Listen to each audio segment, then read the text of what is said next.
আমি রাজি বিন্দিমা, তুই যা চাইবি আমি তাই দেবো তোকে। এখন তুই বাড়ি চল, বাকিটা আমি মানিকলাল বাবু আর মৃদুলের সঙ্গে বুঝে নেব। কিন্তু বাড়ি গেলে যদি বাবা ডিসিশন বদলে দেয়? না বাবা, আমি এখন তোমার সঙ্গে আর বাড়ি যেতে পারবো না।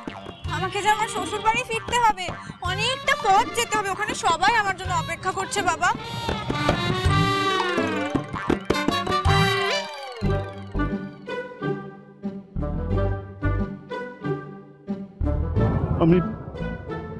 আমি ভরসা করে আমার মেয়েকে আপনার হাতে তুলে দিলাম, আপনি আমার মেয়েকে দেখে রাখবেন। বিন্দি রানী কিন্তু এই শিবু মিত্রের প্রাণ।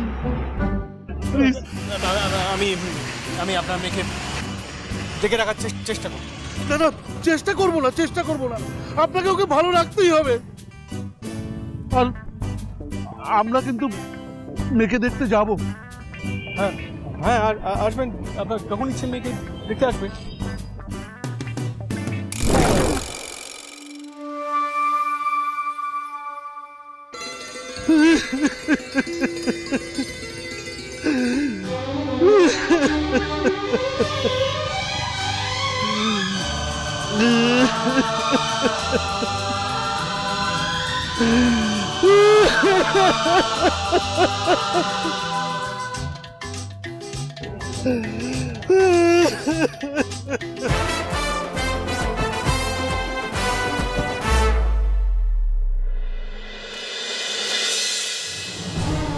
I like Trida and I like her a lot.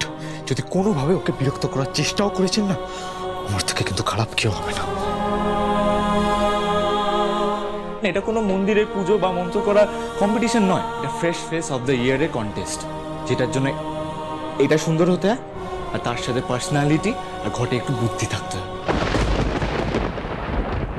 এই তো গঙ্গা, তুমি এখানে? আর আমি তোমাকে সারা বাড়ি খুঁজে বেড়াচ্ছিলাম এতক্ষণ। হ্যাঁ দিদি ভাই বলো, কিছু দরকার ছিল? না, কোনো দরকার নেই, আমি তো শুধু তোমাকে কনগ্রাচুলেট করার জন্য খুঁজছিলাম।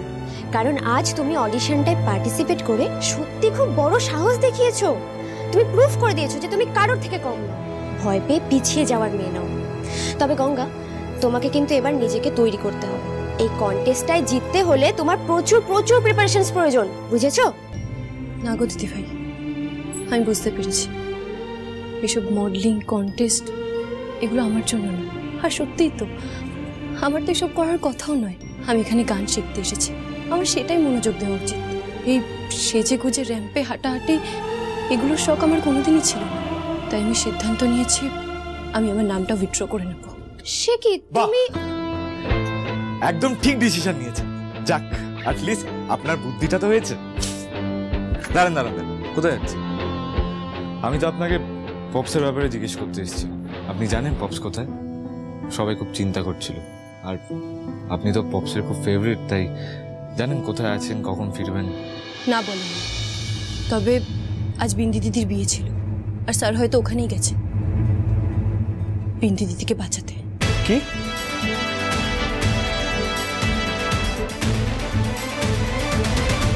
আমার মুক্তি আলোয় আলোয় এই আকাশে আমার সারা দুনিয়াকে নাকে দড়ি পরিয়ে ঘুরিয়ে এখন ওনার গান পাচ্ছে। রিডিকুলাস। আমাকে কিছু বললেন স্যার? না।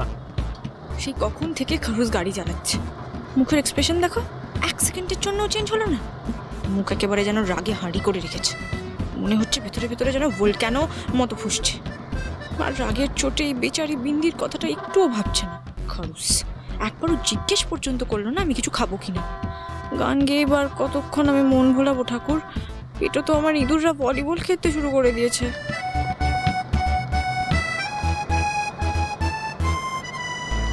স্যার বলছি কি জানেন তো, এই সামনেই না একটা অসাধারণ আইসক্রিম পার্লার আছে স্যার। প্রত্যেকটা ফ্লেভার, মানে মাই গড, স্পেশালি ওদের চকলেটটা, বুঝেছেন? এই তো এই সামনেই।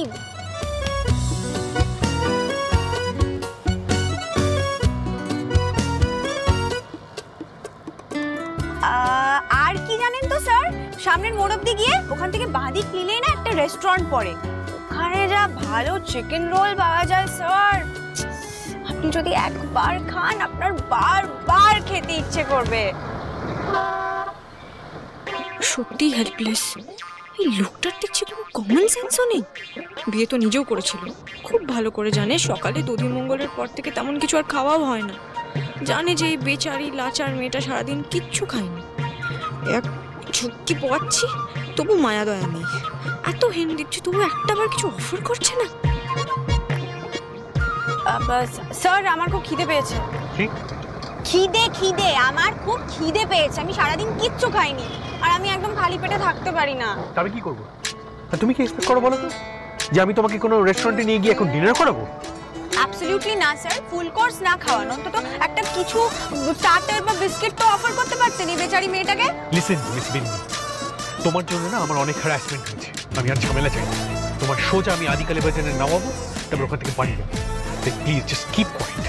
খালুসের সাথে সাথে কঞ্জুসও লোকটা। এতটা রাস্তা নিয়ে এলো, একটা বিস্কুট অফার করলো না আমাকে। সত্যি এনার সাথে লোকে কি করে যে থাকে কে জানে। হ্যাঁ মা বলুন। সে কি আপনারা তারাপীঠ চলে গেছেন? আসলে মেয়েরা সব রবিবারের ছুটিতে বাড়ি গেছে কিনা, তাই আমরা একটু তারাপীঠে এলুম বিন্দির জন্য প্রার্থনা করতে। তা হ্যাঁ বাবা, মেয়েটা সব ঠিক আছে তো?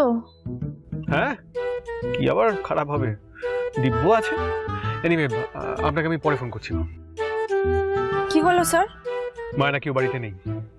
ওফো, আন্টি আঙ্কেল বাড়িতে নেই।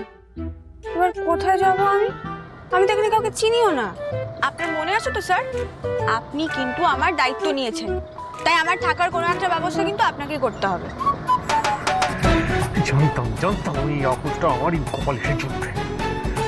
এই যে শোনো, তোমার জন্য আমার ভোগান্তি শেষ নেই। এখন তোমার দায়িত্ব আমি নেব। কি পেয়েছে? থাক স্যার, আপনাকে না কিচ্ছু করতে হবে না। আপনি আমাকে এখানে নামিয়ে দিন তো আমি নিজেরটা ঠিক বুঝে নেব। বিন্দি নিজেরটা বুঝে নিতে জানে, ও কারুর দয়ায় বাঁচে না, বুঝেছেন? হ্যাঁ, কত নিজেরটা বুঝে নিতে জানে সেটা তো দেখলাম। such a liar, so irritating. শোনো, আমি তোমায় সোজা ড্রপ করবো, আর ড্রপ করে আমি বাড়ি চলে যাবো। Actually, you know what? Just get out. গাড়ি থেকে এক্ষুনি নামো, আমার ডিউটি শেষ হয়ে গেছে। নাও and go. Okay fine sir, আপনাকে আমার কোনো হেল্প করতে হবে না। বিন্দি নিজের লড়াই নিজে লড়তে জানে, ঠিক ওকে কেউ না কেউ মাথা গোজার ঠাই দিয়ে দেবে। আপনাকে না তো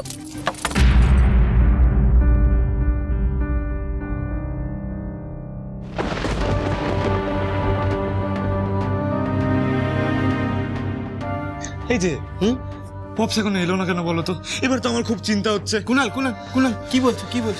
কখন থেকে ট্রাই করছি, ফোনই তুলছেন। আরেকবার করো না। হয়তো বাড়িতেই ফিরছেন, গাড়ি চালাচ্ছেন, তাই হয়তো ফোন ধরতে পারছেন না। এই শোনো, তুমি তো কোনো কথা বলবেই না। তুমি যদি জানতে বিন্দির বাড়ি সুন্দরগড়ে আর রিদ্ধি ওখানেই গেছে, তাহলে আগে বলনি কেন সেটা? আমি নিশ্চিত ছিলাম না। মিমি, আমার মনে হয় ও ঠিকই বলছে যে পপস বিন্দির বিয়ে আটকাতেই গেছে।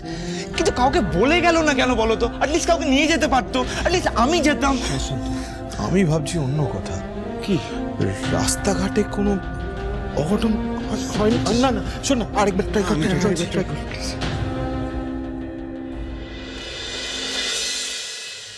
ওই তো স্যার এসে গেছে।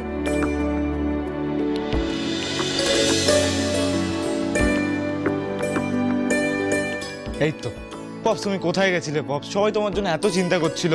আর বিন্দি?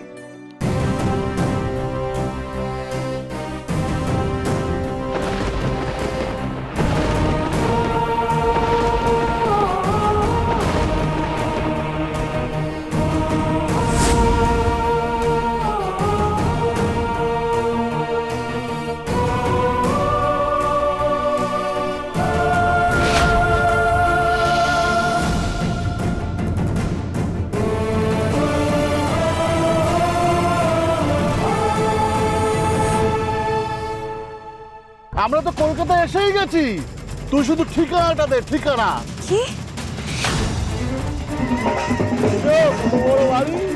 কি বাবারা এখানে কি করছে?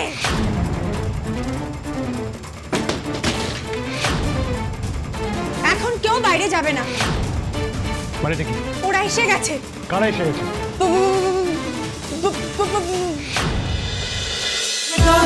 ছাড়া